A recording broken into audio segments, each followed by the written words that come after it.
Ìràpadà ìtàn ìyanu, ìyìn ayọ̀ fún gbogbo wa. Jésù ti rà dáríjì fún wa, ó san gbèsè náà lórí igi. Ẹlẹ́ṣẹ̀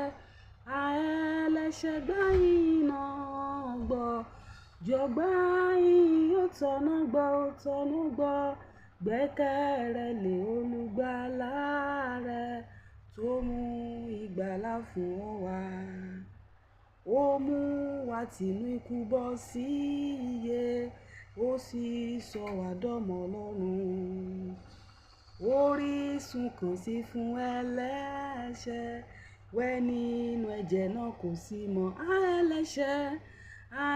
Ẹlẹ́ṣẹ̀ gbà yín náà gbọ́, jọ̀gbà yín ó tọ̀nà gbọ́, gbẹ́kẹ̀rẹ́ lé olùgbàlà rẹ tó mú ìgbàlà fún wa.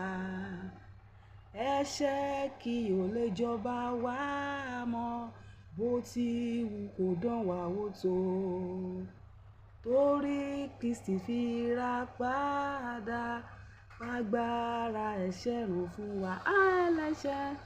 Ẹlẹ́ṣẹ̀ gbà yín náà gbọ́, jọ̀gbà yín ó tọ̀nà gbọ́, gbẹ́kẹ̀rẹ́ lé olùgbàlà rẹ tó mú ìgbàlà fún wa.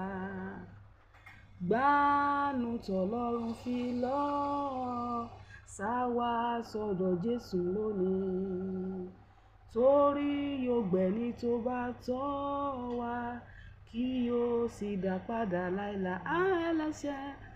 Ẹlẹ́ṣẹ̀ gbà yín náà gbọ́, jọ̀gbà yín ó tọ̀nà gbọ́, gbẹ́kẹ̀rẹ́ lé olùgbàlà rẹ tó mú ìgbàlà fún wa.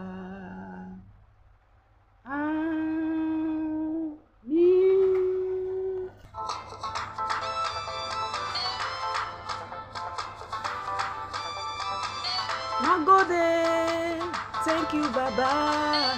Nagode, thank you Baba. Olúwa dára, Chineke mo, Ubangiji Yesu, Amasiu Ngode. Nagode, thank you Baba.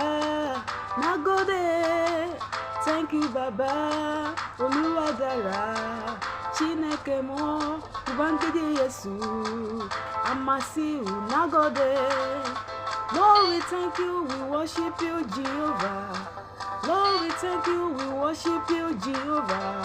From the month of January to the month of September, what shall we render? Down to say, what shall we render? Down to say, Nagode, Nagode, Nagode. Thank you, Baba.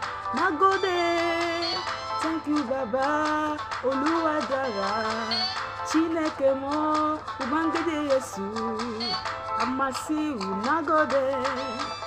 Afọpẹ́ f'Ọlọ́run lókàtí wa, ẹni ṣòyànú nú ẹni tàráyé yọ, bàtà wa lọ́mọ wa, ọ̀nà ló tọ́jú ẹ, ó sì fẹ́ bu ìfẹ́, ṣètọ́jú wa síbẹ̀. Nagode, Nagode, thank you Baba. Nagode, thank you Baba. Olúwa dára, Chineke mo, Ubangiji Yesu, Amasiu Nagode. Nagode, Nagode, thank you Baba. Nagode, thank you Baba. Olúwa dára, Chineke mo, Ubangiji Yesu, Amasiu Nagode.